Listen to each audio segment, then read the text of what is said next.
गोरखपुर से कौन लड़ रहा है? नाचने वाला। क्या दिल्ली का संसद नाचने वालों का होगा? दिल्ली के संसद में निरहुआ जाएगा, रवि किशन जाएगा, जो बोतल लड़ाएगा, जो नाचेगा, जो गाएगा, यही समाजवादी है, यही राष्ट्र। जो आरपीएन सिंह हैं वो कह रहे हैं कि सैंतवार मल जो है हमारे तरफ कन्वर्ट हो चुका है और ये लड़ने कोई उनकी जमींदारी नहीं है। वो कुर्मी बिरादरी की हैं। चीनी मिलें बंद हुई हैं। वो तत्कालीन मुख्यमंत्री माननीय कल्याण सिंह जी जब उत्तर प्रदेश के मुख्यमंत्री थे 1996 में, तो चीनी मिल बंद होने का सिलसिला शुरू हुआ और गोरखपुर मंडल में पिपराइच, घुगली, बैतालपुर, देवरिया, भटनी, छितौनी, रामकोला, खेतान और लक्ष्मीगंज सभी मिलों को एक साथ भाजपा ने बंद किया, बहुजन ने बेचा। समाजवादी पार्टी नई चीनी मिल लगाती है। समाजवादी पार्टी किसानों का उत्थान करा रहेगी। तो हम लोग 30 लाख नौजवानों को पहले ही कैबिनेट की बैठक में नौकरी देने का काम करेंगे। जैसा कि अभी तेजस्वी यादव ने लाखों नौजवानों को रोजगार के कर्जा माफ़ करते हैं अडानी और अंबानी का 20 लाख करोड़ का कर्जा अडानी अंबानी का इन्होंने माफ़ किया है। अमूल्य जो है ये क्षेत्र है, कप्तानगंज चीनी मिल पर 44 करोड़ बाकी है, भाजपा की सरकार में बंद हो गया। हम लोग उसको चलवाने का प्रयास करेंगे। पड़ौना की चीनी मिल बंद है। हमारे प्रत्याशी चुनाव जीतेंगे और इंडिया गठबंधन की सरकार बनी तो हम लोग चलवाने का प्रयास करेंगे। और निगम की जो चीनी मिलें बंद हुई हैं, वो तत्कालीन मुख्यमंत्री माननीय कल्याण सिंह जी जब उत्तर प्रदेश के मुख्यमंत्री थे 1996 में, तो चीनी मिल बंद होने का सिलसिला शुरू हुआ और गोरखपुर मंडल में पिपराइच, घुगली, बैतालपुर, देवरिया, भटनी, छितौनी, रामकोला, खेतान और लक्ष्मीगंज सभी मिलों को एक साथ बंद कर दिया गया। भाजपा ने बंद किया, बहुजन ने बेचा। समाजवादी पार्टी नई चीनी मिल लगाती है। समाजवादी पार्टी किसानों का उत्थान करती है।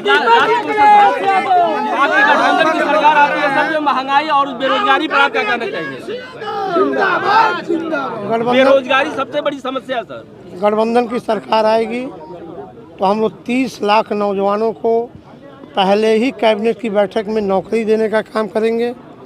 जैसा कि अभी तेजस्वी यादव ने लाखों नौजवानों को रोजगार दिया और यही बड़े बड़े नेता मिल करके साजिश के तहत नीतीश की सरकार बना दिए और तेजस्वी जी को हटा दिए। आज पूरे बिहार की जनता एक होकर के बिहार में गठबंधन की सरकार बनाने जा रही है, गठबंधन के पक्ष में मतदान करने जा रही है। इसलिए हम लोग अगर गठबंधन की सरकार बनती है तो सभी किसानों का कर्जा माफ़ होगा। एक कर्जा माफ़ करते हैं अडानी और अंबानी का 20 लाख करोड़ का कर्जा अडानी अंबानी का इन्होंने माफ़ किया है। इंडिया गठबंधन की सरकार बनेगी तो देश के सभी किसानों का कर्जा, चाहे छोटा हो, बड़ा हो, मीडियम हो, सबका पूरा कर्जा माफ़ कर दिया जाएगा। महिलाओं को 1 लाख रुपया सालाना दिया जाएगा, शिक्षा मुफ्त दिया जाएगा। समाजवादी पार्टी किसान और विकास के मुद्दे पर लड़ रही है। समाजवादी पार्टी के मंच पर सभी जाति के नेता हैं और समाजवादी पार्टी के अगर जातिवाद को देखना चाहते हैं, समाजवाद को देखना चाहते हैं तो बस्ती से राम प्रसाद चौधरी चुनाव लड़ रहे हैं। डुमरियागंज से हरशंकर तिवारी जी के बेटे कौशल तिवारी चुनाव लड़ रहे हैं। गोरखपुर से काजल निषाद चुनाव लड़ रही हैं। आपके संत कबीर नगर से पप्पू निषाद चुनाव लड़ रहे हैं। गोरखपुर से आपके देवरिया से अखिलेश प्रताप चुनाव लड़ रहे हैं। और गोरखपुर मंडल में सबसे ज़्यादा सैंतवार, मल और कुर्मी समाज के लोग भारतीय जनता पार्टी को वोट देते चले आ रहे हैं। लेकिन हमारे नेता आदरणीय अखिलेश यादव जी ने इस पिछड़े समाज के नौजवान पिंटू सिंह सैंतवार को टिकट दिया है। यह है समाजवाद। भारतीय जनता पार्टी में गोरखपुर से कौन लड़ रहा है? नाचने वाला। कौन लड़ रहा है? बड़े नेता आरपीएन सिंह जो हमारे सवाल का जवाब हो जाए। गोरखपुर से कौन लड़ रहा है? नाचने वाला। क्या दिल्ली का संसद नाचने वालों का होगा?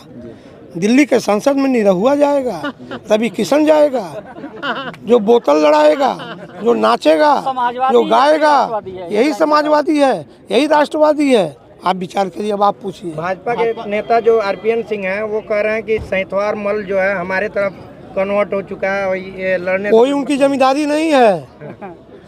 वो कुर्मी बिरादरी के हैं। उनके पिताजी को 2 बार संथवारों ने सांसद बनाने का काम किया, केंद्र में मंत्री बनाया। आरपीएन को 1 बार सांसद बनाने का काम किया संथवार समाज के लोगों ने। वो कुर्मी समाज के हैं।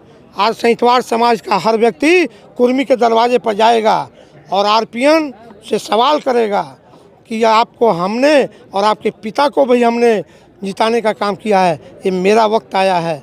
अगर अपना राजनीतिक भविष्य खराब करेंगे तो विरोध में वोट मांगने जाएंगे। भाजपा के लोग कह रहे हैं कि इस बार मोदी योगी की नीतियों पर तीसरी बार सरकार बनाने जा रहे हैं। कल आपने देखा कि एक कुशीनगर का निर्भीक पत्रकार डिप्टी सीएम के मीटिंग को चैनल पर दिखा रहा था और कोई नहीं दिखाया। ये दिखा रहा था कि कुर्सी पूरी खाली थी, 3 हिस्सा, और आगे मुश्किल से 100 आदमी बैठे थे। जहाँ डिप्टी सीएम आते हों मुख्य अतिथि बन करके, वहाँ कुर्सी खाली हो।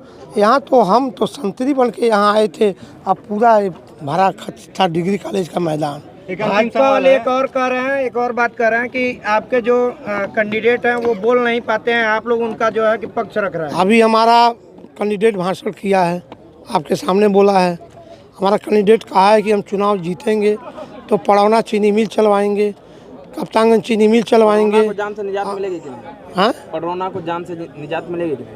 पद मिलेगा तो निजात मिलेगा। एक अंतिम सवाल है, क्या मोदी और योगी की लहर खत्म हो चुकी है कि फिर एक बार तीसरी बार वो सरकार लहर अगर ख़त्म नहीं होती तो हिंदू और मुसलमान के नाम पर, पाकिस्तान और हिंदुस्तान के नाम पर मोदी वोट मांगते? क्या मंगलसूत्र के नाम पर मोदी वोट मांगते? क्या कहते कि राम, भाजपा हारेगी तो राम हारेंगे? ये देश के प्रधानमंत्री का भाषण है। उनको कहना चाहिए कि हमने 10 साल में कितने नौजवानों को नौकरी दिया, कितने लोगों का घर बनवा दिया, कितने लोगों का मैंने कर्जा माफ़ कर दिया, कितने। कुशीनगर लोकसभा की जनता से क्या कुछ बोलना चाहिए? ये बोलना चाहेंगे कि आप लोग इंडिया गठबंधन में पिंटू सिंह संथवार को चुनाव जिताइए, सभी का सम्मान होगा, काम होगा। सरकार किसी की रहती है, वैसे मैं अन्याय नहीं होने देता हूँ और मैं जब गारंटी ले रहा हूँ अन्याय नहीं होगा तो कुशीनगर की धरती पर अन्याय नहीं होने दूँगा।